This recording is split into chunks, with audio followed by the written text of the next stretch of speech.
반갑습니다. 주님의 이름으로 여러분을 축복하고 주님의 사랑으로 여러분을 사랑합니다. 오늘 하루도 주님의 축복 속에 여러분 하늘의 신령한 양식과 또 땅에 기름진 양식이 여러분들에게 충만한 하루가 되시기를 기원드립니다. 오늘은 마가복음 6장 1절로 56절의 말씀을 가지고 오병이어의 이적이라는 주제로 우리가 요약강의 큐티를 나누어 봅니다. 본문 마가복음에서는 여러분 오병이어의 기적이 나오는데 이 오병이어의 기적이 마태복음, 마가복음, 누가복음에서 다루는 건 똑같은 동일한 사건이지만은 전 마가는 특이하게 기록을 했기 때문에 다시 한번 살펴봅니다. 본문 1절로 6절의 말씀입니다. 예수께서 거기를 떠나사 고향으로 가시니 제자들도 쫓으니라. 안식일이 되어 회당에서 가르치시니 많은 사람이 듣고 놀라 가로되 이 사람이 어디서 이런 것을 얻었느냐?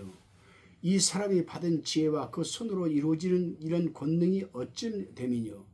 이 사람이 마리아의 아들 목수가 아니냐? 야고보와 요셉과 유다와 시몬의 형제가 아니냐? 그 누이들이 우리와 함께 여기 있지 아니하냐 하고 예수를 배척한지라.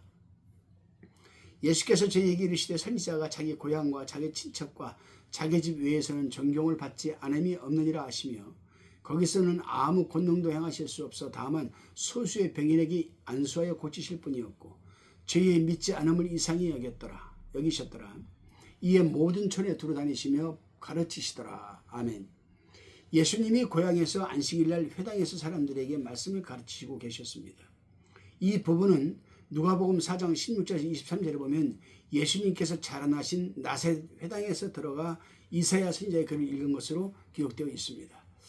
회당은 헬라 원어로 시나고게라는 뜻인데 시나고게 그 뜻은 모으다, 모이게 하다, 모아들이다 뜻입니다. 당시 이스라엘의 성전은 예루살렘에만 있었고 거기에서만 제사를 드렸습니다. 회당은 성전과는 달리 여러 동네에 분포해 있었으며 회당장을 세워 관리하고 있었고 구약 성경을 읽기도 하고 가르치기도 하는 그런 장소였습니다. 예수님께서 자라나신 고향의 회당에서 이사야서를 가르치실 때 사람들이 그 말씀을 듣고 그 지혜와 권능에 대해 대단히 놀랐다라고 본문은 기록하고 있습니다. 그러자 고향 사람들이 예수님을 인정하지 않았습니다.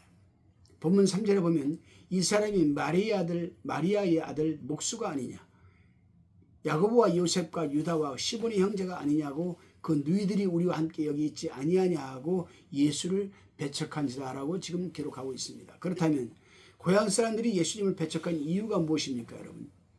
첫째로 예수님의 육신적인 면을 잘 알고 있었기 때문에 배척했습니다. 오늘도 하나님의 종들을 대할 때 그 종의 외부적인 면과 육신적인 면만을 보게 된다면 그 종을 통해서 나타내는 하나님의 역사와 진리가 가리워져서 보지 못하게 되는 것과 똑같은 이치입니다. 예를 들어 보세요.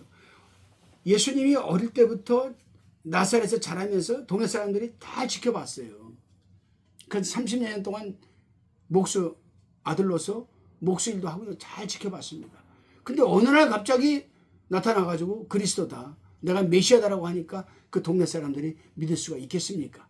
믿을 수가 없는 거죠. 그러니까 배척을 하게 된 겁니다. 두 번째로는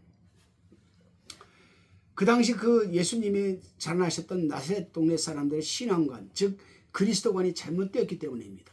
신학적으로 얘기하면 기독관이 잘못된 거죠. 요한복음 7장 27절에 보면 그들은 그리스도가 올 때에는 어디로부터 오며 어디로 가는지 알지 못하는 것으로 여러분 이해하고 있었습니다. 이것은 바리새인들이 성경을 잘못 가르쳤으므로 진리를 잘못 깨달았기 때문입니다. 구약성경에서는 분명히 예수께서 베들레헴에서 나실 것과 미가서 5장 2절에 기록되어 있죠.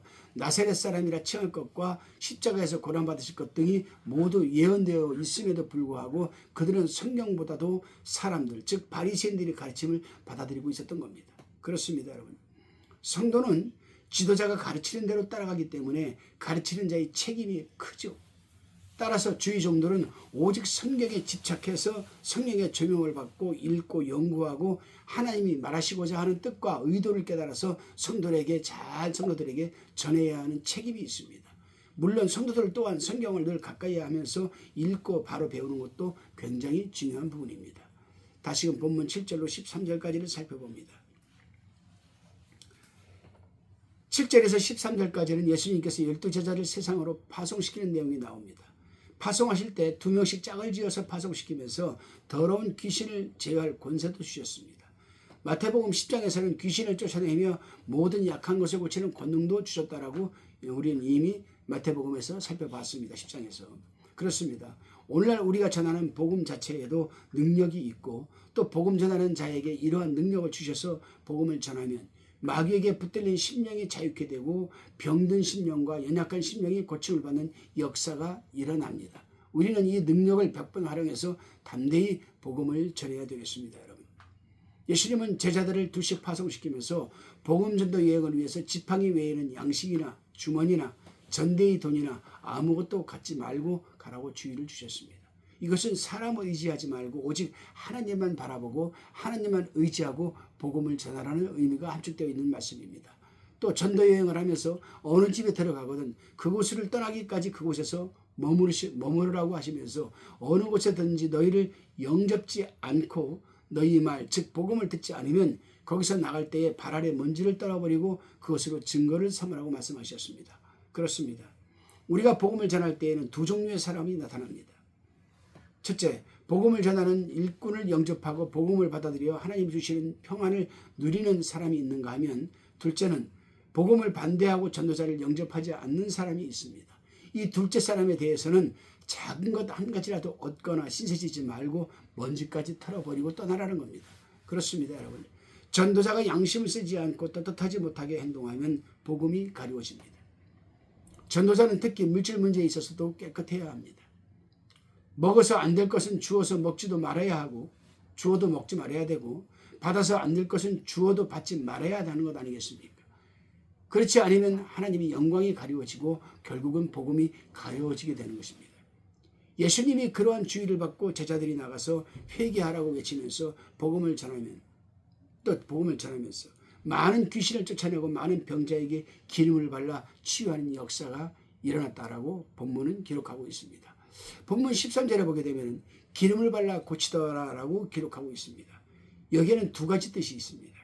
먼저는 당시에는 기름과 포도주를 약으로 사용하기도 했습니다. 야고보서 5장 14절, 디모데전서 5장 23절을 참고하시기 바랍니다. 따라서 이것은 약을 사용하며 기도로 고치라는 뜻이 있습니다. 또 한 가지 뜻은 신령한 것으로서 기름이 성령의 은사를 상징하므로 성령의 기름 부음, 즉 은사를 갖고 또 병을 고치라고 하셨습니다. 그래서 예수님께서는 제자들에게 병 고치는 은사와 여러분 권능과 은사죠. 그 다음에 귀신을 쫓아내는 권능, 즉 은사를 예수님께서 이들에게 주셨던 겁니다. 그리고 또 기름을 발라서 고치기도 하라는 것이죠. 본문 14절에서 29절까지를 살펴봅니다.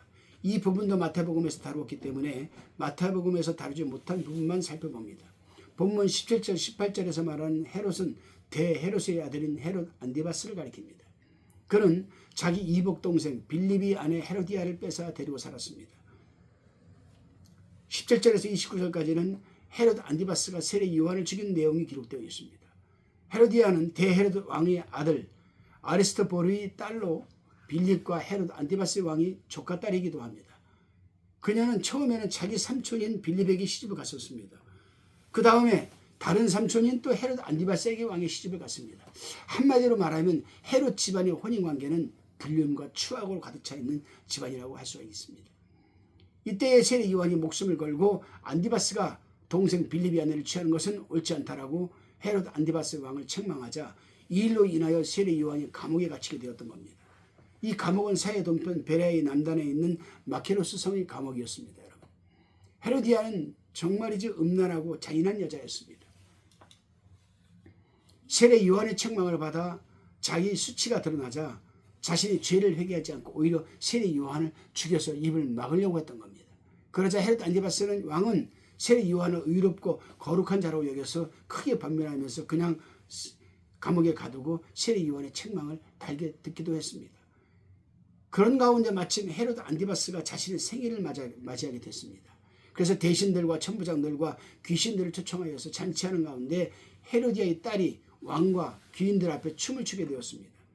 근데 그 춤추는 것을 보고 안디바스가 흡족해 하면서 헤로디아의 딸에게 내가 구하는 것은 나라의 절반이라도 주겠다라는 책임도 지지 못한 이런 약속을 하고 말았습니다. 여러분. 그러자 헤로디아의 딸은 어미에게 내가 왕에게 무엇을 달라고 요청할까요? 라고 묻자 헤로디아는 자신의 딸에게 세례 요한의 머리를 소반에 담아 자기에게 주기를 원한다라고 하라고 했고, 또 이 딸은 그대로 왕에게 얘기를 했습니다. 안디바스는 근심을 하면서도 결국 시병을 시켜서 세례 요한의 목을 치고 머리를 소반에 담아 헤로디아의 딸에게 주자 딸은 세례 요한의 머리를 자기 어미인 헤로디에게 주었습니다. 헤로디아나 그 딸이나 참으로 사악한 여자들이었습니다. 여러분, 우리는 어떠한 상황에서도 주의 종도를 함부로 대해서는 안 됩니다. 주의 종들에게 해코지를 해서도 안 됩니다. 주의 종도를 다스리는 부분은 하나님의 주권입니다. 하나님께서 다스릴 것입니다.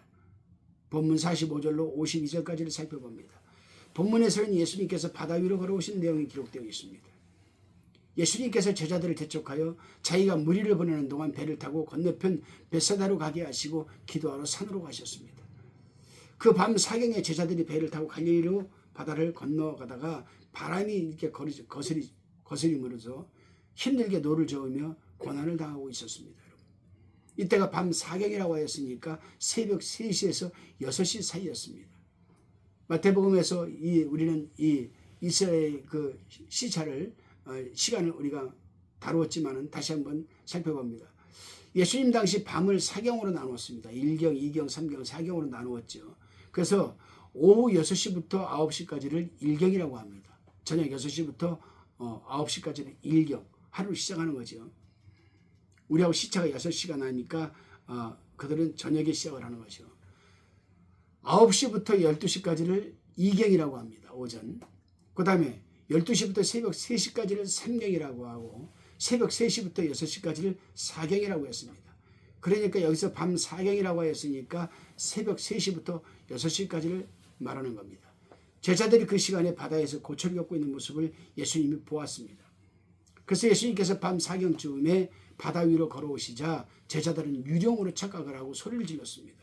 아마 우리도 안 그러겠습니까? 믿음이 없는 사람이라면 새벽 3시에서 새벽 6시까지인데 갑자기 파도가 치는데 그 파도 위로 한 사람이 흰옷 입은 사람이 걸어오는 거면 얼마나 우리가 놀라겠습니까? 그래서 제자들은 유령이라고 그랬습니다. 그러자 예수님께서 안심하라 내니 두려워 말라고 하시고 제자들이 배에 오르자 바람이 그쳤습니다. 자, 우리는 여기서 한 가지 알아야 할 것이 있습니다. 당시 제자들은 사명이 있기 때문에 존재의 가치가 있었고 결코 죽지 않는다는 것을 깨닫지 못했습니다. 아까도 말씀드렸지만 어제도 말씀드렸지만 이제 이들은 사명이 시작되는 시초였었어요. 근데 쉽게 죽겠습니까? 그래서 주님은 떡 떼시던 일을 깨닫지 못하고 도리어 그 마음이 둔해졌기 때문이라고 52절에서 말해주고 있는 겁니다. 그렇습니다, 여러분. 우리에게도 사명이 있기 때문에 하나님께서 환난 중에도 돌봐주시고 보호해 주시는 겁니다. 그러면 우리는 사명에 살다가 사명에 죽어야 하는 것입니다, 여러분. 사명이 없으면 우리도 언제 죽을지 몰라요. 그러나 사명이 있으면 그 사명이 끝나기까지 하나님께서 우리의 생명줄을 잡고 계시는 걸 믿으시기를 바랍니다. 기도하시겠습니다. 주님, 우리가 하나님의 종들로서 성도로서 개인의 유익을 위하여 주의 종들을 힘들게 하거나 고통당하지 말게 하옵소서. 그저 사명을 잘 감당할 수 있도록 무심양면으로 돕게 하시고 우리 또한 사명을 잘 감당할 수 있도록 주의 종들과 성도들과 함께 합력하여 선을 이루가게 하옵소서. 감사드리오며 예수님의 이름으로 기도드리옵나이다. 아멘.